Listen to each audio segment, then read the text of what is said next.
Everyone. இன்றைக்கி பார்க்க போகிற ரொம்ப முக்கியமான விஷயம், நிறைய சப்ஸ்கிரைபர் வந்து கேட்டிருந்தீங்க பர்சனலாக இதை பற்றி ஒரு வீடியோ போடுங்க, ஒரு விழிப்புணர்வு வீடியோ போடுங்க.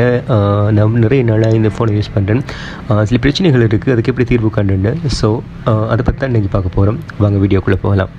நிறைய பேர் கேட்டிருந்தாங்க என்னென்னா, என் ஃபோன் ஹேக் பண்ணப்பட்டிருக்கா, நான் நிறைய நாள் யூஸ் பண்ணேன் என் ஃபோனை, எந்த ஒரு செட்டிங்கும் சேஞ்ச் பண்ணலை, ஸோ ஹேக் பண்ணப்பட்டிருக்குமாங்கிற டவுட் இருக்குது. ஸோ எப்படி நான் கண்டுபிடிக்க போகிறேன்ங்கிறதான் கேட்டிருந்தீங்க.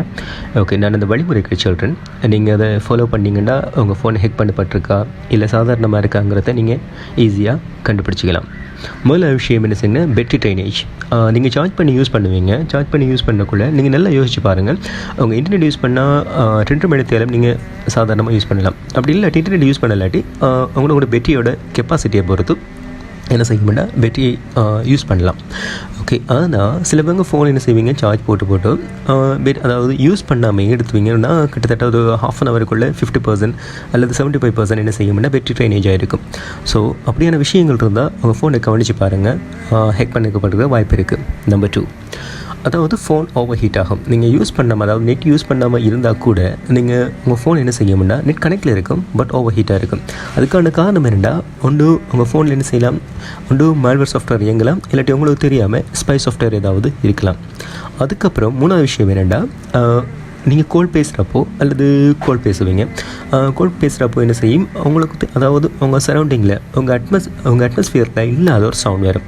ஒன்று டாட் சவுண்ட் அல்லது ரெக்கார்ட் சவுண்ட், அப்படி இல்லாட்டி ஏதாவது ஒரு வித்தியாசமான ஒரு ஃபீல் அந்த நீங்கள் பேசக்குள்ளே இன்சைட், அதாவது உங்கள் ரெக்கார்டுக்குள்ளே அவங்க நீங்கள் பேசுகிற காலுக்குள்ளே கேட்கும்.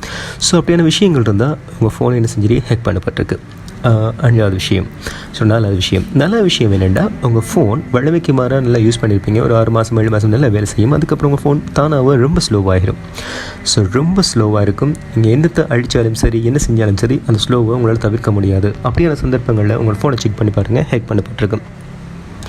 அடுத்த விஷயம், நீங்கள் எங்கே போனாலும் பாப்-அப் பெட்ஸ் வந்துக்கிட்டே இருக்கும், ஓவர் ஹெட்ஸ், அதுவும் ஃபுல் ஸ்க்ரீனில் அல்லது முன்னுக்கு வந்துட்டுருக்கும். அந்த ஸ்க்ரீனில் அடுத்தது ரொம்ப தேவையில்லாத பிக்சர்ஸ், கேவலமான பிக்சர்ஸ் முன்னுக்கு வரும். அப்படியான அட்வர்டைஸ்மெண்ட் வந்துகிட்ருக்கும். அப்படியான விஷயங்கள் நடந்தால் கூட உங்கள் ஃபோன் ஹேக் பண்ணப்பட்டிருக்கு.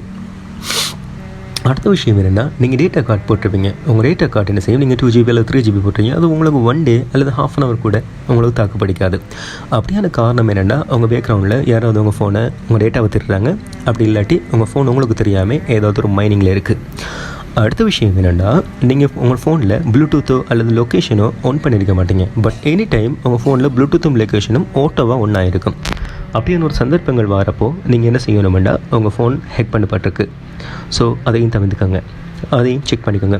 இப்படியான விஷயங்கள் உங்கள் ஃபோனில் தொடர்ச்சியாக நடைபெறுமெண்டா உங்கள் ஃபோன் ஹேக் பண்ணப்பட்டிருக்குங்கிறதுக்கான 100% அறிகுறி இதுதான்.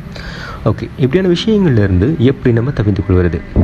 முதலாவது என்ன செய்யணும்னா, முதலாவது உங்கள் ஃபோனில் செட்டிங்குக்கு போய் அப்ளிகேஷன் மேனேஜருக்கு போங்க. அப்ளிகேஷன் மேனேஜரில் போய் செக் பண்ணி பாருங்கள், உங்களுக்கு தேவையில்லாத நீங்கள் யூஸ் பண்ணாத எந்த அப்ளிகேஷன் இருக்குன்னு சொல்லிட்டு. ஸோ அப்படியான அப்ளிகேஷன் இருந்தால் டிலீட் பண்ணிடுங்க. அடுத்த விஷயம், உங்களோட ஃபோனில் அப்ளிகேஷன் மேனேஜரில் பார்த்தீங்கன்னா எந்த சாஃப்ட்வேர் அதிகமாக யூஸ் பண்ணப்பட்டிருக்கு, எதுக்கு அதிகமான டேட்டா போயிட்டுருக்குன்னு சொல்லிட்டு.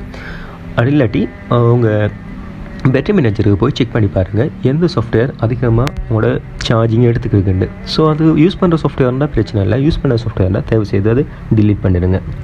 அடுத்தது, ஏற்கனவே இதில் ஒரு வீடியோவில் சொல்லியிருந்தேன். ஓகே, நான் அந்த லிங்க்கை ஐ பட்டனில் கொடுத்துறேன். உங்களுக்கு தேவையில்லாத லிங்க், உங்களுக்கு தேவையில்லாத லிங்க் சஸ்பீசியஸ் லிங்க்பாங்க, அந்த லிங்க்குகள் வாட்ஸ்அப்பில் வந்தாலும் கிளிக் பண்ணிடாதீங்க. உங்கள் ஃபோனுக்கு, அதாவது இமெயிலில் வந்தாலும் கிளிக் பண்ணிடுறாங்க, எஸ்எம்எஸில் வந்தாலும் கிளிக் பண்ணிடுறாங்க. அப்படியான சந்தர்ப்பங்களை நீங்கள் கிளிக் பண்ணுறப்போ உங்கள் ஃபோன் ஹேக் பண்ணுறதுக்கான வாய்ப்பு 100% இருக்குது. அடுத்தது, குறிப்பிட்ட ஒரு வெப்சைட்டுக்கு போவீங்க. நீங்கள் வெப்சைட்டுக்கு போகல 2 விஷயம் கவனிக்கணும், HTTP, HTTPS. Okay, maximum HTTPS வெப்சைட்டுகளை யூஸ் பண்ணிக்கோங்க. மற்ற வெப்சைட் HTTP அந்த வெப்சைட்டுகள் என்னென்னா செக்யூர் இல்லை. ஸோ தேவையான சந்தர்ப்பங்களில் மட்டும் யூஸ் பண்ணிக்கோங்க, தேவையில்லாத சந்தர்ப்பங்களை தயவு செய்து அப்படியான வெப்சைட்டுகளை யூஸ் பண்ணிடாதீங்க. எந்த வெப்சைட்டுக்குள்ளே நீங்கள் போனாலும் அது இன்னொரு பாப்-அப் ஆட் கேட்கும், அதை அலோவ் பண்ண சொல்லும். தயவு செய்து அப்படியான ஆட்களை அல்லது அலோவ் பண்ணிடாதீங்க, அப்படி கொடுத்துடாதீங்க. அப்படி கொடுத்தா என்ன செய்யணும்னா, உங்களுக்கு தெரியாமல் ஏதோ ஒரு லிங்க் அனுப்பி அவங்க ஃபோன் ஹேக் பண்ணப்படலாம். அடுத்த விஷயம், ஓகே, இப்படியான விஷயங்களை நீங்கள் செஞ்சிடாதீங்க. இப்படி செஞ்சால் என்ன செய்யுமெண்டா, உங்கள் ஃபோன் ஹேக் பண்ணப்படும். ஓகே, நான் இப்படியான எந்த விஷயமும் செய்யலை. ஓகே, இப்படியான எந்த விஷயமும் செய்யலை இனி. ஆனாலும் என் ஃபோனில் என்ன செஞ்சுருக்குன்னா, எனக்கு ஒரு டவுட் இருக்குது, ஹேக் பண்ணப்பட்டுட்டாண்டு. ஓகே, அப்படியா இருந்தால் என்ன ஹார்ட் ரீசெட் பண்ணிவிடுங்க. அதாவது ஃபுல்லாக ரீசெட் பண்ணிவிடுங்க. குறைஞ்சது உங்கள் ஃபோனை 6 மாதத்துக்கு ஒருக்காவது ரீசெட் பண்ணிவிடுங்க. அதான் மிகச்சிறந்தது. ஓகே, இப்போ அதை தவிர புதுசாக ஒரு டெக்னிக் நடக்குது. அதாவது என்ன டெக்னிக்னா, உங்களுக்கு யாராவது உங்கள் ஃபோனை ஹேக் பண்ணுறதுக்கு அல்லது உங்கள் ஃபோனில் இருந்து கொஞ்சம் திருடுறதுக்கு என்ன டெக்னிக்னா, உங்களுக்கு ஒரு கால் வரும். அந்த காலில் இருந்து நான் ஏதாவது ஒரு நிறுவனத்தில் அல்லது ஏதாவது ஒரு நிறுவனத்தில் பேசுகிறேன். ஓகே, அந்த நிறுவனத்திலேருந்து பேசுகிறேன். அவங்க என்ன சொல்லுவாங்கன்னா, இந்த நம்பரை நீங்கள் என்ன செய்யணும், இந்த சர்வீஸ் ஆக்டிவ் பண்ணுறதுக்காக இந்த நம்பர் ஆக்டிவ் பண்ணிடுங்க. ஆக்டிவ் பண்ணினீங்கன்னா அவங்களுக்கு இந்த சர்வீஸ் ஆக்டிவ் ஆகும்னு சொல்லுவாங்க. ஸோ அப்படியான யார் சொன்னாலும் செஞ்சிடாதீங்க. அதுக்கான காரணம் என்னென்னா, உங்களுக்கு வர மொத்த கால்ஸ் எஸ்எம்எஸ் எல்லாம் அவங்க என்ன செய்வாங்க, கால் ஃபார்வர்டிங் பண்ணிடுவாங்க. கால் ஃபார்வர்டிங் பண்ணால் உங்களுக்கு யார் கால் பண்ணாலும் யார் எஸ்எம்எஸ் பண்ணாலும் அவங்களுக்கு தான் போகும். ஸோ என்ன செய்வாங்கன்னா, அவங்க வாட்ஸ்அப்புக்கு போவாங்க. அவங்க வாட்ஸ்அப்புக்கு போயிட்டு உங்கள் நம்பரை கொடுப்பாங்க. உங்கள் நம்பரை கொடுத்து கால் செட்டிங்கை கொடுப்பாங்க. அவங்களுக்கு கால் வந்தால் என்ன செய்வாங்கன்னா, அவங்க கால் வந்தால், அதாவது வாட்ஸ்அப்பில் கால் வரும். வாட்ஸ்அப்பில் கால் வந்தால் என்ன பண்ணுவாங்கன்னா, அந்த கால் எடுத்துகிட்டு அந்த கால் எடுக்கிற கோட் நம்பர் எடுத்து அவங்க வாட்ஸ்அப் ஆன் பண்ணிவிட்டு உங்கள் ஃபேமிலி மெம்பர்ஸ் அல்லது உங்கள் ஃப்ரெண்ட்ஸுக்கு என்ன செய்வாங்கன்னா, மெசேஜ் அனுப்பிடுவாங்க. இப்படி நான் ஒரு அவசரத்தில் இருக்கேன், என் அக்கௌண்ட் நம்பருக்கு இல்லாட்டி இந்த நம்பருக்கு இவ்வளோ காசு அனுப்பும், இப்படி ஒரு விஷயத்தில் என் ஃப்ரெண்ட் நம்பர் தான் அப்படி சொல்லிவிட்டு அவங்ககிட்ட இருந்து காசு எடுத்துருவாங்க. ஸோ இப்படியான விஷயங்களை தவிர்த்து கொள்றதுக்கு தயவுசெய்து இப்படியான விஷயங்களை ஈடுபட்டுறாதீங்க. ஓகே, ஈடுபட்டால் உங்கள் ஃபோன் ஹேக் ஆகிடும்.